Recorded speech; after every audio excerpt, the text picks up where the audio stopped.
Okay, good day, everyone.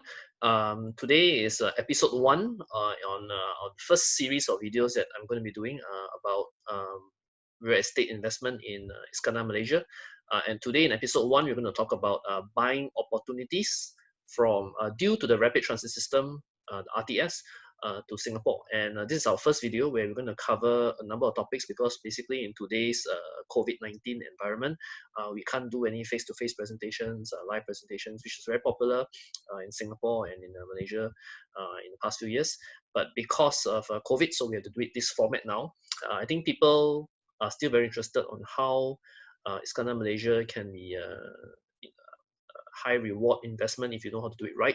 Okay, and we're going to go through this video today to show you what happens when RTS is coming to Singapore. So before I start, I'm sure some of you may be wondering who am I. I'm going to play a short video about myself. And I think the audio is a bit off on this video, but it should give you an idea about my background.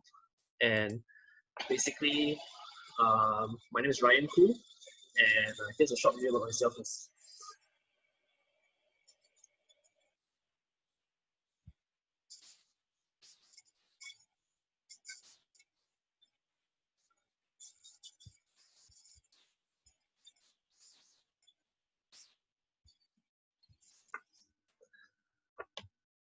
Okay, so basically from the video you can see I have done quite a number of I'm basically an Iskandar Malaysia property investment specialist, and I'm a Malaysian, but I'm a Singapore PR. I've been in Singapore since 2009, and I actually have homes in both in Singapore and in Malaysia. I travel in and out of Malaysia and Singapore very frequently. I spend a lot of time in Malaysia as well, and in JB, KL, right? My family is mostly my parents are mostly in KL, right? And basically, what I do is we do a lot of advisory, okay, on how to buy property investments sensibly and profitably, okay, and I think understand what is the balance of risk and reward. So as per the video you have seen, I've done a lot of talks for people like Property Guru, The Edge Property. I wrote articles for The Edge a couple years back on Iskandar, Malaysia, and basically one article that was very popular was basically how Hong Kong people and Chinese and Koreans nowadays look very favorably about Iskandar, Malaysia, and why they choose to buy here. Although sentiment in Singapore may have been weak, but there are other countries, other nationalities who have a big interest in Malaysia and in JB, right? And you can see me on all these events with various real estate industry experts, right? The one photo here is on a ST property for an event in Singapore a couple of years ago. So and this is photo of me basically in Hong Kong where we were talking about Malaysia, right? Retiring in Malaysia, investing in Malaysia. We used to do such talks also in Singapore and various countries as well. And I think one big difference that I have compared to many people out there is that I'm basically at heart a property investor. If you look at Alpha Marketing, which is my company, my consultancy, our background is actually we are real estate investors in the beginning. So I started doing real estate investment in 2007 in KL, right? And personally, I have done for clients and for myself more than a quarter billion ringgit worth of transactions across Malaysia and Singapore. And the reason why Alpha Marketing was formed was because you need to teach people how to do it profitably. And we have a Facebook group called Malaysian Investors in Singapore that basically today have over 10,000 people, where we encourage all forms of property investment discussion. It doesn't matter, we talk about Singapore, we talk about Malaysia, we talk about Australia, any country that is a hot topic, any topics that we feel is worth discussing, we talk on the MISS Facebook group. Everyone is welcome to join. Malaysian Investors in Singapore, you can search for it on Facebook. And we have other companies like FY Design, IMBNB. FY Design is an interior design company. IMBNB is a Airbnb company, and both are based in JB, and they serve specific needs for customers and clients in JB. And of course, today I'm a salesperson with both ERA Singapore, and also ERA has of course one of Singapore's largest agencies, has also opened a branch in Johor as of this year in 2020. Okay, and of course I have a wide experience across all forms, most forms, I won't say maybe all, most forms of real estate investments in Malaysia and Singapore. And of course, my focus area is actually Iskandar Malaysia. So I wrote 2 books on Iskandar Malaysia. The first book was called What's the Big Deal, Iskandar Malaysia. This is a very popular book back in 2012 when Iskandar was very hot, super hot. And I wrote another book called Are You in Iskandar 2 in 2018.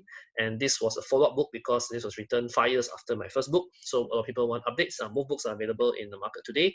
I think I'm the only guy in the market with a serious, detailed Iskandar Malaysia book. This book talks a lot about, not only about property investing, but a lot of multifaceted things about the economy and generally what's going on in Iskandar Malaysia. Okay, so a bit of background on myself as an investor. My first property in 2007 was a studio apartment back in town center in KL, very near Bukit Bintang. Very much the CBD area, and that time when I buy this property, this studio was only 150,000 ringgit, and I could basically get a rental yield of 12.8% as per what I show here. And and everybody who's watching right now, you'll be wondering, wow, Ryan, 12.8%, that must be that is not possible today, right? And actually it's true. Today is actually, I think in many countries across the world, it's probably next to impossible to get 12.8% rental yield. Okay, but those days, 10 years ago, 15 years ago, a lot of people became rich in property because you could get great yields, right? In Singapore, right? Imagine those your parents or maybe your grandparents' generation, right?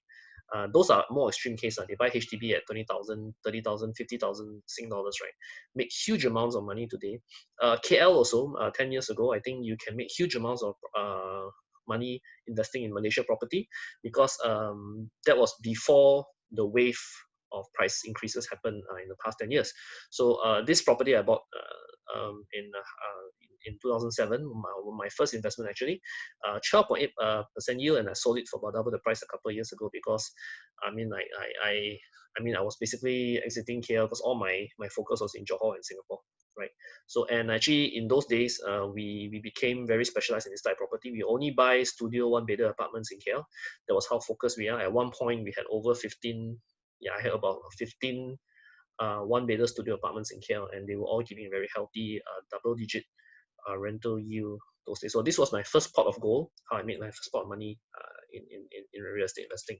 And in Johor, a common complaint in the past years is that when you invest in Iskandar Malaysia is that you cannot make money, you lose money, right? And actually that is true for many cases because those days when Singaporeans invest in JB, I think 2 things. One, they invest at the peak of the market. The market was very hot, frothy, right? So a lot of people buy, and I think they're not sure what they were buying, right? And then they buy and they speculate, over speculate. I think some speculation is okay, but over speculate. And Johor at the time the market was very new, so a bit unregulated, so oversupply came in, and then now today we are trying to correct the effects of oversupply. Now even myself as an Iskandar specialist, I also made some wrong calls, bad calls, right? And some of my investments in Iskandar today also are not performing well, right? But to give you an example that not everything in Johor goes good, goes bad, right? This is one investment that in Iskandar that I'm quite happy and quite proud about, which is a strata office. Right, this is a grade A strata office building. We did a bulk purchase back in 2012, end of 2012, actually early 2013. We bought an office building, almost en bloc. Everybody went to buy this building, and today this strata office, basically we are looking at a 6.8% rental yield, right? And of course, and we are talking about renting to big companies, right? I think many properties in Johor today cannot get a rental yield number like that, and I think this has done fairly well. We're quite happy. Capital prices have maintained. We didn't. There's no drop in capital value. In fact, there's very minimal supply also, right? So we are very happy that with this investment, it's one of our better investments in Iskandar Malaysia. There are more, of course, I can talk about it, but today we don't have time to talk about everything, so I move on, right? Just to show about the various types of investments that I have done, and you can do. And I think people need to open their mindset about what you can buy in Iskandar, what you can't buy in Iskandar, right? Which ones can make money, which one can. I think back 5-6 years ago, everything was new, so I think even myself, we made a lot of mistakes. But today, I can say in 2020, we have better clarity in the market today. We know what categories can do better and what categories cannot. Okay, so today's topic video is of course about the RTS agreement, right? Now, I think due to COVID-19, a lot of people not paying attention so much to news, I guess, right? People are busy, busy but not busy in a way, right, during this period. And one very important event that happened for Iskandar Malaysia on the 30th of July, which is a couple of months ago, is that both the Singapore and Malaysia government signed this RTS agreement. Okay, so you can see in the photo here on the bridge on the causeway on right between Woodlands and JB, Prime Minister Lee Hsien Loong and Prime Minister Muhyiddin Yassin, they signed an agreement to continue to build the RTS. Now the question is, what is the RTS? So RTS, there's a joke that someone mentioned, it's actually a road to Singapore. It's not road to Singapore. RTS is basically short for rapid transit system, right? And rapid transit system basically is a train. It's like a MRT or LRT. Now, technically, they're going to use an LRT system now, but I mean, for simplicity purposes and just to make sure everyone in Singapore understands, it's basically an MRT. It's the LRT in Malaysia actually is very similar to an MRT in Singapore, right? The most important thing actually is how this track will look like. So now this is an aerial map, right? Between Woodlands, you can see most of Woodlands there, and JB Town Centre, and the blue color line is not 100% correct, but generally that's how the RTS track will look like. So SMRT, right? Singapore's SMRT will have a track running from Woodlands North, right? And if I put in all these highlights for you to see, right? You can see where the Woodlands North station is in Singapore. Basically, it's next to Republic Poly, right? A Republic Polytechnic in Singapore, right? On the Thomson East Coast MRT line, right? And you can see it goes over into the Malaysia CIQ, which is the Customs and Immigration site. And the RTS station is basically at a place called Bukit Chaga, right? In JB. In today, basically Bukit Chaga is an open air car park, right? The land belongs to the government, and the government will build the RTS station there. Okay, and you can see I also highlighted the popular City Square shopping mall, right? Most Singaporeans are familiar with City Square, and of course I highlight today another project called R&F Princess Cove, which is very near to this. So it's basically an MRT system linking JB to Singapore. Okay, Singapore being in Woodlands North. Now, basically what the RTS does is that it will have trains every 4 to 8 minutes, right? Like any Singapore MRT system. It can carry actually 10,000 passengers every hour, not every day. Again, it's a mistake there. 10,000 passengers every hour, not every day. And there will be a co-located CIQ, which means you will cross both Malaysia and Singapore immigrations at the point of entry. That means if you're leaving from JB to Singapore, right, you will chop your passports, both country passports at the same location, and when you come out of Singapore, you don't have to chop. There's no more immigration queue, right? So basically, the idea is to save time. Similarly, from Singapore, you go to Malaysia, you only chop your passports at Woodlands, and once you enter Malaysia, there's no more passport chopping, right? Both of the passport chops will be done at the same location at the point of entry, right? And of course, Woodlands, I don't know if you're familiar with Woodlands, Woodlands Old Town has been taken back by acquired back by the Singapore government because there's a requirement to expand the CIQ as well. So this image you should see here more or less shows you how the track will look like. You move in the S shape, okay, from Woodlands North to RTS. Now, when will the RTS be completed? It will be completed tentatively in 2026, which is roughly 5.5 years from now. 5.5 years from now. Okay, so an RTS has been in discussion for a very long time. If you look at Singapore's URA Masterplan 2013, they already mentioned that they're going to build a cross-border rail link to Johor. This has been in the plans. Actually, this has been discussed for a very long time. Some of you may ask me, this project has been delayed. Yes, it has been delayed. I think the official delay is about 2 years, right? Although it's been discussion for a very long time, the governments didn't have a timeline until a few years ago, and the timeline got delayed for 2 years because of the Malaysian government change. The Malaysian government changed in 2018, and that basically caused a delay of 2 years. So we're very happy that recently in July 30th, that the agreement is back on track, and we have a firm timeline on when this will occur. Construction will start, I think, in early next year. Plans, of course, construction plans, of course, underway. We know consultants have been appointed on both sides for the construction works.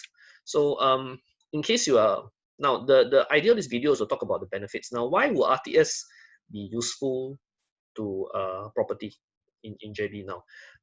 If you look at the way the RTS is built right now, Woodlands North is basically Singapore's Thomson East Coast Line, right? The brown color line that currently is the major line under construction in Singapore. Now, the Thomson East Coast Line actually already opened 3 stations in January 2020. So you can see a highlight there, the circle.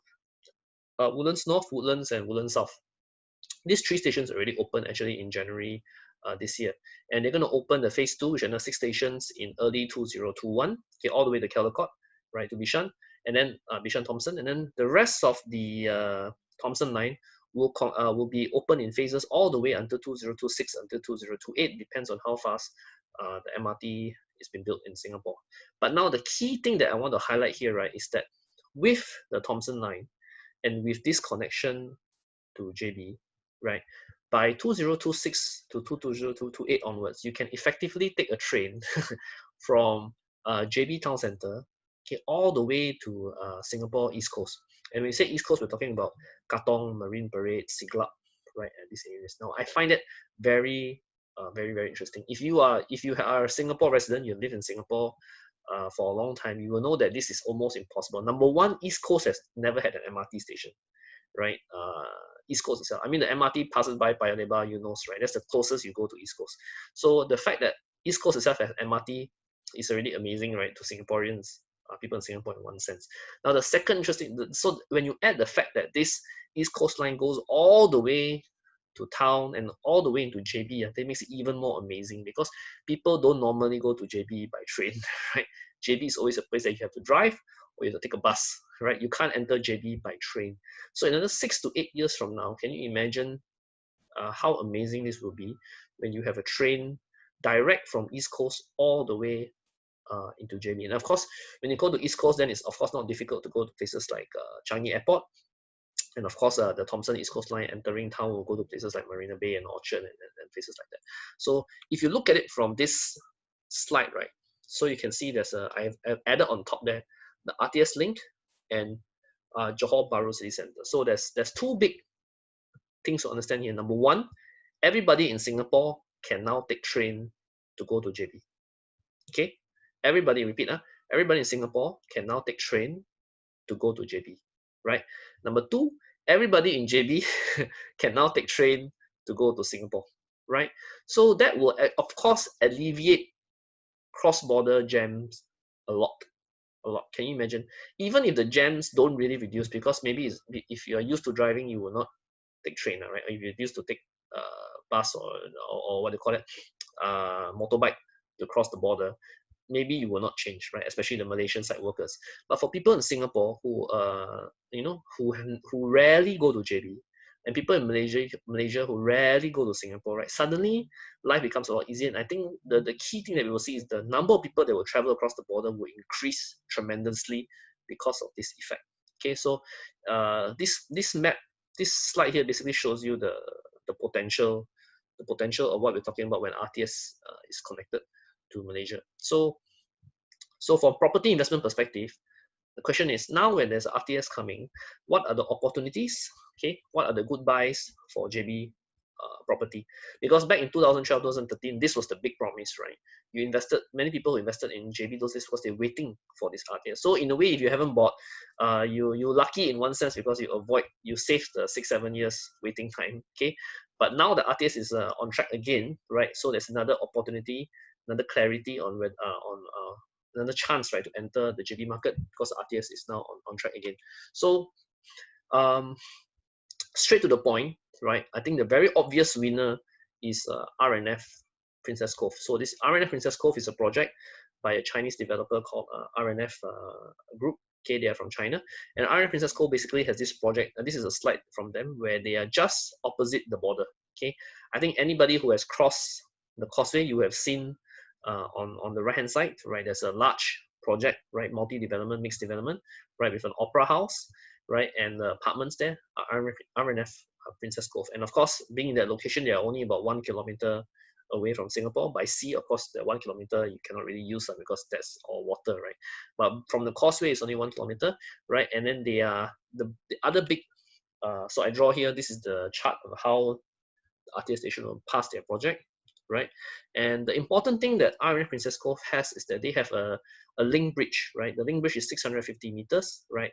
Linking R&F to the RTS station at Bukit Jaga, right? So you don't have to walk on the street, you don't have to walk on the side of the road where you know Malaysia sometimes the pedestrian walkways are not done well. So R&F has actually built this link bridge all the way to the immigration, and that will allow direct access, safe direct access walking to the RTS station. So this is why R&F is a very big obvious winner with the coming of the RTS. So you can say that investments in R&F Princess Cove, the RTS is super duper important to them, right? So and actually we have seen with the RTS confirmation in July, interest in R&F Princess Cove has gone up a lot, because now people know that it's the timeline is firm again, right? Interest has come back to R&F. So this is another photo in the daytime, right? Just to show you how it links from R&F's shopping mall. So the shopping mall's on the right, you can see, and then they cross into the link bridge, 650 meters walk to the immigration and the RTS station. So how has R&F done so far? So in this photo, you can see the completed apartments you can see in this photo here basically is R&F phase 1. Their completion period, their first TOP, in Singapore called TOP, in Malaysia called CCC, right, was actually done in 2018. Okay, but as of end 2019, they have handed over 1,700 units, right? And you can see there's a shopping mall at the bottom. So apartments on top, shopping mall on the bottom. This is a mixed development. And you can see there's a unique building, the one that looks like the Sydney Opera House, right? It sort of looks like the Sydney Opera House, the same but not the same, right? So it's this Opera House was built by the water, right? This is also completed already. The sales gallery actually is over there for R&F. And then next to the Opera House, you can see under construction is the phase 2, right? So R&F today, there's a phase 1 and there's a phase 2, right? Phase 1 completed, phase 2 under construction. So if you go into detail, right, then you ask me, so train is coming, RTS is coming, how does that help property prices, right? So the most basic thing, of course, is price. Okay, now this slide that I'm showing you here basically shows you property prices in Singapore, private condo in Singapore, and private condo in JB. Okay, so the average private condo in JB is roughly in Singapore dollars, right, about 350 PSF, right, 350 to 400 PSF.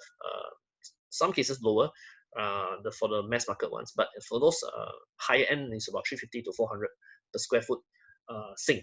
Okay, and in many cases, it's freehold. In many cases, not all, but many cases, it's freehold. Now, if you compare 350, 400 Singapore dollars per square foot, right, to whatever you have in Singapore, right, you can see the price differential is huge, right? Now, you see Park Rosewood, right, which is $1,028 per square foot, right, median price, right? This is in Woodlands, right? Park Rosewood is actually Woodlands, very near to JB, right? And Woodlands private property price is about roughly 1,000 per square foot. And so you can see there's a big gap, about 600 PSF there. Now, I'm not saying that JB property will come 1,000 PSF. Definitely Singapore property price will always be higher than JB price. Okay, definitely. But now the problem is the gap is very, very big. Okay, and this gap has always been very big for the past few years because there is very bad connectivity to JB. Right, people who live in Singapore, who work in Singapore, they go to JB for fun, for tourists, for weekend, right? But they they can't really live in JB because the travel time is still very long, right? In some cases, when the jam is very, very bad, you want to go to KL, right? It can be faster than you want to go to JB. You take a flight and fly to KL, it's faster than you take a car and try to drive to JB because the jam is so bad, right? So in that case, that's the reason why for such a long time, JB property prices are low and have not caught up with Singapore prices. But now if RTS is coming, this gap will narrow, right? So if you see Park Rosewood in Woodlands, Caspian is in Jurong area, right? Riverfront is in Sengkang, right? So and of course I added 2 new launch projects, which is Treasure at Tampines, Park Clematis. These are both recent new launch projects in Singapore that have been selling, right? You can see that also not cheap, Singapore new launch, right? And of course we compare to the super prime projects in Orchard and in Marina Bay in this slide as well. So I just want to let you look at this chart and let that sink in, right? And of course, many of the Singapore projects here are all 99-year. I think all of them are 99-year, the ones I've chosen. Everything here is 99-year leasehold. JB is freehold. Okay, so I go to the next slide. So where would the demand come from the World Bank has actually estimated more than 1 million Malaysians have been residing or working in Singapore based on the 2010 data. Actually, there's a recent report in 2019 also by the United Nations that said the same thing. Definitely, there are more than 1 million Malaysians in Singapore today, living, working in Singapore. So when you say Malaysians in Singapore, right, actually, it's a very general term, right? Being a Malaysian, I can tell you, even the type of Malaysians that live in Singapore, work in Singapore are very different, right? So number one, I grade it into, let's say, 4 categories, right? So number one is working in Singapore, live in JB, right? So these are Johorian, right? They travel Singapore daily. So they actually don't live in Singapore. They work in Singapore, but they actually live in JB and they travel up and down, up and down.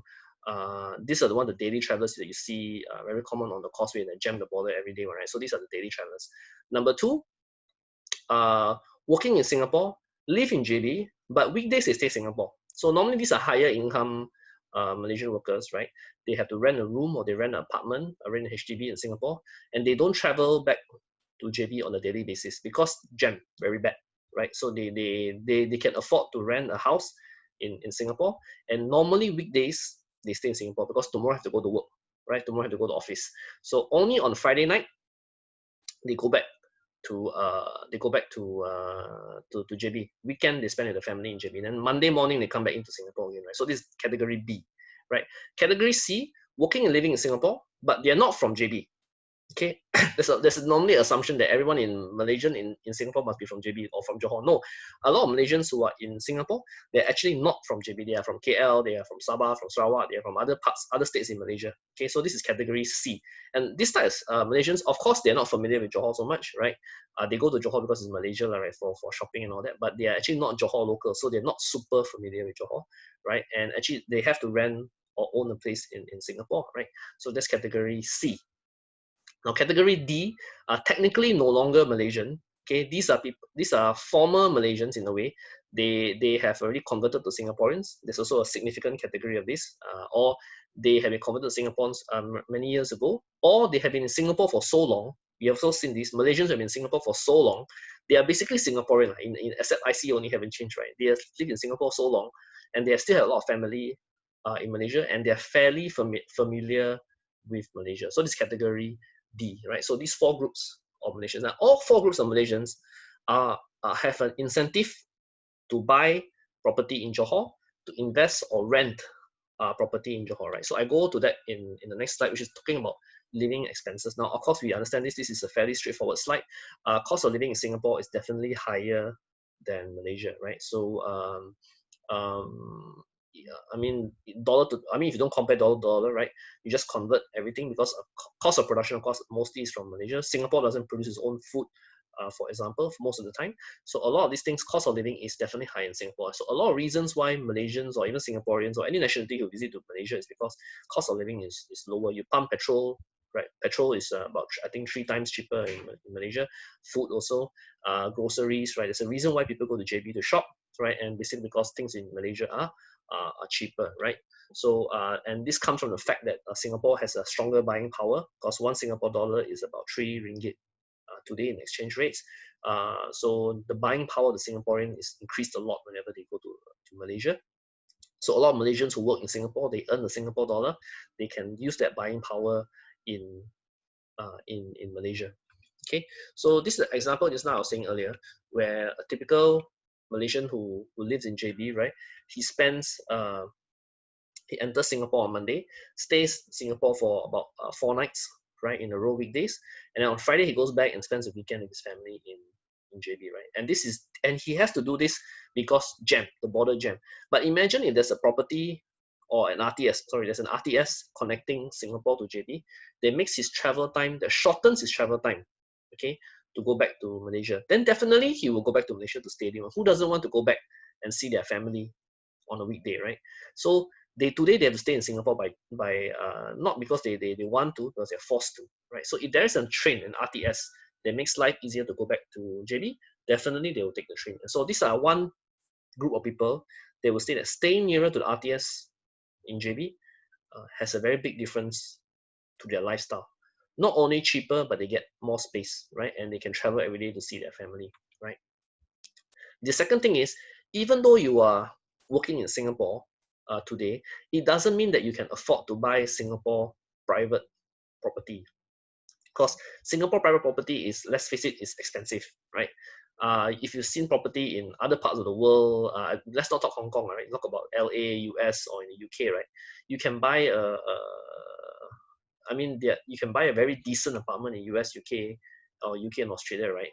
And it's cheaper than Singapore a lot, a lot. Okay, so, but what I'm trying to say here is that even if you're working in Singapore, don't care whether you're Malaysian or Singaporean, right? You want to buy a private property in Singapore is expensive. Okay, I take example. This is a new launch project in Tampines, a one bedder, 463 square feet, right? We are talking about 711,000 Singapore dollars, right? So even if you're a Malaysian worker in Singapore, right? Even if you earn 5,000 Singapore dollars a month, right? The upfront cash, if you're not PR, right, is 335,000. Can you imagine 335,000 to buy down payment to buy a one bedder only in Singapore private property, right? And it's a lot of money. If they are PR, then it becomes less, right? It becomes to 200,000. But still, if you earn $5,000 per month in Singapore, which is, I won't say a very high salary, but it's not low either, right? You can only buy a one bedder. And in Tampines, 99 years. So a lot of money is required. I have a lot of relatives, friends from Malaysia. They work in Singapore and they come to me and say, I want to buy in Singapore. How? And then they realize that the money required is a lot, right? So actually the next best thing is to buy HDB, but to buy HDB is then they have to become PR, marry a Singaporean, get married. Because Singapore, you want to buy HDB, you have, in most cases, the requirements, you have to be married, right, or going to get married to a Singaporean, right? So it's very, very difficult, right, to buy private property in Singapore. It's super duper expensive, right? And Singapore prices have not dropped, right, in the past few years, right? So they had dipped a little bit, but the value is still there. So it's very, very expensive for them to afford this private property. So end up, a lot of them will have to look at other options, right, in Malaysia. Now, Malaysia, when we say JB, is because JB is nearby, right? And JB got trained, right? Last time they cannot buy in Malaysia, no point. What for buy JB if you want to go to work in your office in Singapore, right? Let's say you work in Marina Bay or you work in Raffles Place, right? The travel time from JB to Raffles Place is damn long, right? But now you've got MRT in JB, the travel time is shortened a lot, right? It becomes possible, right? So again, this is another form of demand for why JB property prices can go up once the train is connected, the MRT is connected to JB, right? So what will happen is a lot of them will choose, like I said, to buy a property in Malaysia, right, where they can still take a train from the JB to their workplace in Singapore in a short or reasonable amount of travel time. So the next thing is, of course, in Singapore, many people don't drive, right? As I mentioned earlier, traveling to Singapore, to JB, most of the time you require take MRT, take bus, right? The typical thing is take MRT, come down, take bus again, at Woodlands, go to the Singapore immigration, then come down, take bus again, Malaysian immigration. It's very tiring, right? By the time you get to JB, right, you're tired. Half the day is gone, and you're tired. So when the MRT comes, the RTS comes, a lot more people in Singapore will find that it's reasonable to visit JB. I find that a lot of the haters on internet, they complain about JB and all that, right? They usually have not visited JB a lot. Their experience in JB is very, very limited. So when I say MRT comes, a lot of people get more familiarized with Johor, right, and find that Johor is not such a bad place after all. It's quite safe after all. People talk about danger, security, but actually if you look at the recent years, right, I think there's the number of security cases has dropped a lot, right? And actually JB is a lot safer than you think, okay? And a lot of people will visit JB more often and take advantage of their stronger buying power, right? So so what I'm trying to say is that a lot of people in Singapore will find it easier to go to JB because MRT is there, and because originally they don't drive. That's why they don't visit JB so much. Okay, so these are problems of the today's problems, right? We used to see, right? And hopefully they will not be here today once the MRT to Singapore is there, right? So the idea is, it shows you, right? This picture sometimes show me there's so much interest to go to JB, but people get turned off once they see jams like this, right? Queuing like this. Okay, so Singapore tourists, of course, they jam up because they always end on weekends. They go in, everybody going together on Friday or Saturday morning, right? Jam up the whole place, and then when they go back to Singapore again on Sunday, they jam up the whole place. So it's always jam in this situation. So connectivity, right? This slide, this photo says a lot, right? Why the Iskandar economy, although it's growing very fast, Iskandar economy has been growing about 7% per year, right? Higher than the Malaysia average, higher than Singapore, of course. But the reason why it hasn't grown faster than it should is because we have this connectivity bottleneck, right? And visitors to Johor have been increasing in the past few years. Okay, so yeah, why not? If you can take MRT to Johor, right, to holiday and shop cheaper, use your stronger buying power. Why not, right? So the other question is, of course, the other form of demand is actually from Singaporeans and other nationalities who are based in Singapore, right? There are a few reasons why they will stay in JB. Number one, live and work in Singapore. If again, similar reason, if I can take train to Singapore, right, then why not have a second home, a weekend home in Johor, right? Because you can buy houses, apartments cheaper, bigger, right? Number two, you still work in Singapore, you live in JB, right? You do the daily commute like a Malaysian. Again, reduce cost of living, better quality of life. Number three is retirement living, where in Malaysia we have a lot of, to reduce costs for retirees, use your CPF, take your CPF money times three, right? Live in Malaysia. I think that's a very attractive option. And number four, of course, for many people is a chance to operate a business, a startup, some kind of activity that you wanted to do all your life and do it at a lower cost based out of Johor. We have seen that very often also. Singaporeans who choose to have a business that normally in Singapore is very difficult to do, usually in F&B, right? Cost is very high in Singapore. They go and do it in Malaysia, right? So again, this is the same slide just now, the MRT map, but this time I put property prices. So you can see the top, the red color one, right?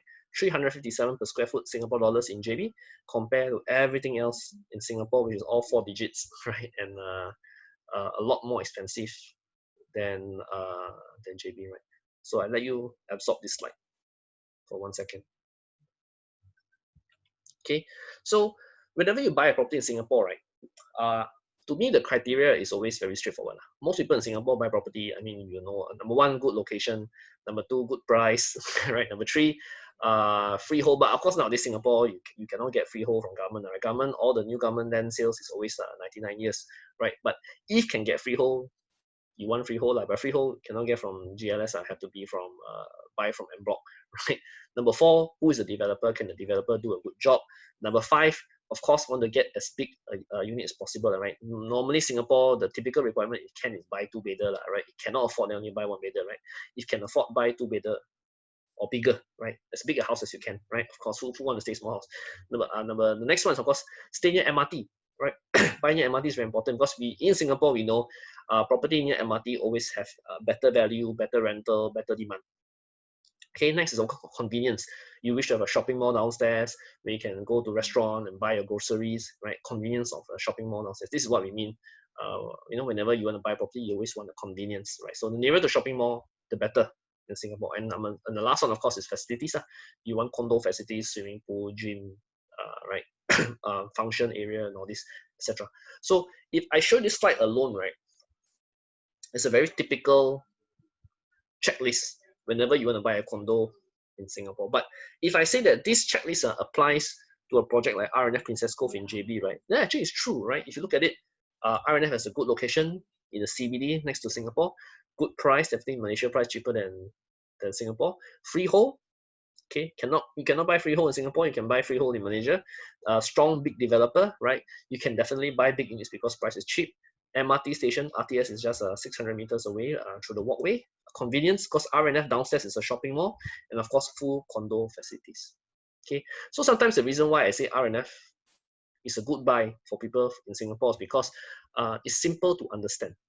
Okay, if you are in Singapore and I show you these are the reasons that you want to buy a condo, right? And I tell you R&F in JB has all these reasons for you. I think it's very straightforward and very easy to understand, right? Because sometimes we don't want to sell property that's too complicated, right? If I tell you this location, you also don't know where sometimes, right? Overseas, especially because the problem in foreigners, when Singaporeans try to buy property overseas, you're not familiar, right? So I'm trying to show you a product that is familiar and you understand easily, okay, as a Singaporean or someone based in Singapore. right? I don't want to show a product that you don't understand. If you don't understand the product, you don't see the reason for it, then I think don't buy. Okay, but this product I think is very easy to understand, right? And R&F Princess Cove I think is very easy to understand. And now the MRT is coming, I think that has given a lot of push for R&F Princess Cove, right? So I repeat, so why choose R&F Princess Cove? Okay, number one, CBD location, 1 kilometer away from Singapore, freehold title, right? Has the link bridge, as I mentioned, to the MRT station. Everybody wants to buy near MRT, right? I can say in JB, there are very few projects that can be as near MRT as this, right? I think I can count with one hand. Okay, one hand. How many projects in JB that are actually next to MRT, this RTS station in JB? There are a lot of projects in JB, yes, definitely. JB got a lot of condo projects, but how many condo projects are really walking distance to the RTS, right? Maybe I don't want to badmouth other project here, but you can find out from me directly later after this video, right? But really, under a handful, and there are reasons why I believe that R&F is better positioned than the rest. Okay, so handful projects which are near MRT station. They have an opera house, so this is a signature thing that helps the project to stand out. The opera house was completed. They did the first shows earlier this year. You know, like a Sydney Opera House like that, right? And they have a boardwalk facing Singapore, very nice one, right? And this is the view in the evening, right? At night. And they have a shopping mall downstairs. Now, this is the convenience sector, 800,000 square feet shopping mall. All these are the brands open today in the shopping mall. The shopping mall is not empty. It's a completed shopping mall with shops operating inside, including very important is the restaurants and all that. But very important is the supermarket, right? Everybody needs a supermarket to buy groceries, and there's a cinema.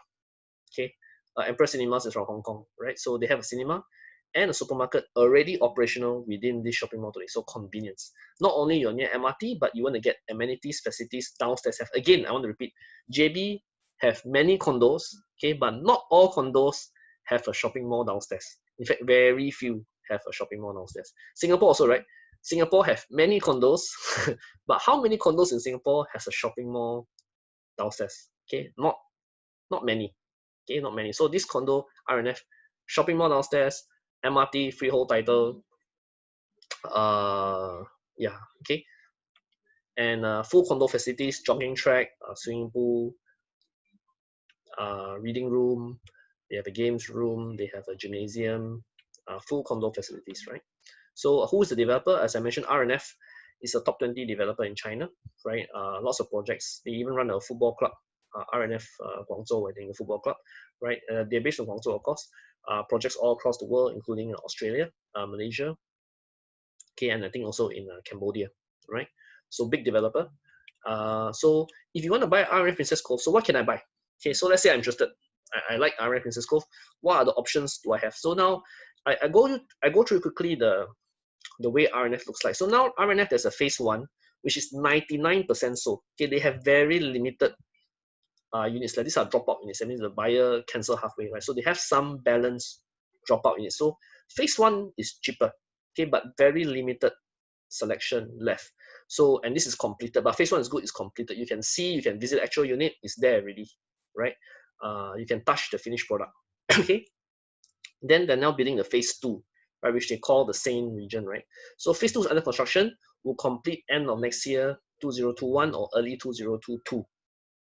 Okay, now if you look at this graphic, right, the MRT, right, the RTS are crosses like that. This is a more correct MRT drawing. So actually, you talk about you need the best view. Best view is actually phase 2, right? So phase 2 prices are actually higher than phase 1, right? But within phase 2, actually, there's a reason why prices are higher, because actually, if you look at all the phases, phase 2 is the nicest already one. They will not have any block view. There will not be any MRT track, noisy MRT track near your unit. Okay, it's the nearest one to the Opera House. It's also quite near to walk to the RTS, right? So also downstairs shopping mall. So actually, phase 2 actually, in a sense, is the best phase, most premium phase ever. I'm not saying that phase 2 will be the most expensive. Okay, they have subsequent phase in the future, and then normally, developer, they always sell higher in the future phases, right? But in the terms of best facing, best sea view, right? Best location overall in R&F. Phase 2, I think, has a premium and it's good, and the premium is very well given a well reason, right? So phase 2 completion end 2021, early 2022. So this is photos from phase 1. Okay, as I mentioned, already completed, so you can see actual product, but very limited choice. Of course, they are cheaper a bit than phase 2. And then phase 2, so this is phase 2. So on the left, the blue color one is the Opera House. Now phase 2 basically got 3 blocks, B1, B2, okay, 4 blocks, B1, B2, B3, B3A, right? So 4 blocks. So now B1 is the most expensive block because they are the best deal. Okay, B2 is slightly cheaper than B3, B3A, B3 is the cheapest. Okay, so within phase 2, right? So B1, as you can see, there are many stacks from 1 bedder, 2 bedder, 3 bedder, okay, 4 bedder, right? Dual key, right? Within all the blocks, right? And available in all blocks. Now, I want to highlight something which I think is fairly important to investors. Within B1, there is this project called, there's a B11, one tower called B11, where developer is giving a guaranteed rental return, okay? Guaranteed rental return, or GRR, okay? Which is 5.5% per annum for 2 years. Only available for units sold from block B11, okay? Only available from B11, and they are, to me, the best deal. If you want to buy R&F and get the best deal today, you buy a B11 unit because got GRR for 5.5% for 2 years. Say, Ryan, normally this GRR property, right, is more expensive. But no, we have checked. The B11 unit, there is no markup, right? Is priced fairly according to all the other blocks. Okay, so there is no markup. We can say that the developer didn't change the price just because there is a GRR. Okay, the pricing is very fair and did not in line with the rest of the other units, other blocks in this project. So I think if you are an investor, okay, you want to buy the property and get as high a return as possible or the best return possible, B11 is the most likely obvious choice. Okay, if you want to buy and try to rent out on yourself, then of course you don't buy B11. If you want to get the best stack, most premium sea view unit, then you buy B13, as the nearest to the sea, or B23, nearest to the sea. But if you purely want best deal, B11, only one block, they're selling like that with a GR unit. So that's my recommendation if you are looking purely from an investment perspective. But of course, if you, I mean, we can talk more about this. Is you want to talk about stack selection, can take a very long time. Okay, but in this video, I just want to cover very quickly what I think is the best deal. Okay, so this is a list about price range from studios to dual keys. Okay, foreigner eligible. So even if you are Singaporean, you can buy studio 600,000 ringgit also can. Okay, R&F allows foreigner purchase from 500,000 onwards. Okay, you can even buy a studio 1 bedder also can, even though below 1 million price. And Singaporeans typically you can get a loan financing from 70 to 90% of the property value, okay, up to 30-35 years loan tenure, right? And interest rates in Malaysia right now for mortgage is roughly 3% plus minus a little bit, normally about 3 to 3.2 like that now, okay, because interest rates have dropped. Okay, and then if you are a cash buyer, you can get further discount. When you say cash buyer, it means you pay everything in cash and pay fairly fast. I mean, within a few months, you have to pay everything. Okay, you can get further discounts. Okay, we can talk about this more again. This slide just for reference, and this is the package. Developer absorb legal fees. If you are not based in Malaysia, you can get a MM2H if you want. State levy for foreign Singaporean buyers, they also pay for you. All units only get 1 car park. Okay, and the booking fee is 5,000 ringgit, right? Okay, so just to repeat, okay, why R&F becomes an attractive investment today? Because RTS is coming. The agreement was signed by both governments in July last month, right? And they are going to start construction next year, completion in 2026, 6 years from now. This project will complete in 2 years. If you buy the GR unit, you got further 2 years GR, so you don't have to worry for another 2 years. So 4 years are gone. By the time you get back the keys after GR, the RTS is almost completed, right? And then you will feel very confident about the market then. And you can see the prices in R&F Princess Cove, freehold near MRT, downstairs shopping mall, right? I think it's a fairly straightforward purchase, right? In terms of reasons why you have to buy, right? And of course, I want to, this is an important slide I always show people at the end of almost most of my presentations, that Singapore, end of the day, is a land scarce country, right? The light blue represents all the reclamation, the land reclamation that Singapore has done over the past 50 years, right? And of course, Singapore will continue to do more land reclamation, but when land reclamation is not cheap and property prices in Singapore, I think hard to go down, very difficult to drop. Whether it go up a lot in the future, hard to say, but will not drop so much also. Singapore property prices is going to be like this roughly, very stable value from there moving forward.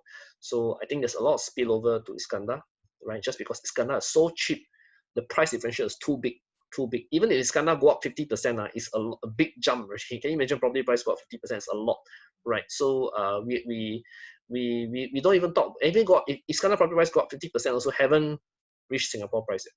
Not even Woodlands price yet. Okay, so Iskandar has a very, very big price gap there today, and a lot of demand, especially from Malaysians looking in Singapore, Singaporeans also in the future as Singapore people change the requirements. So that's about it for my video. I hope you learned something. I don't want to take up too long for this video. If you like what you see, please like, share, and subscribe to our YouTube channel or our Facebook page, and join us in Malaysian Investors in Singapore, MISS Facebook group.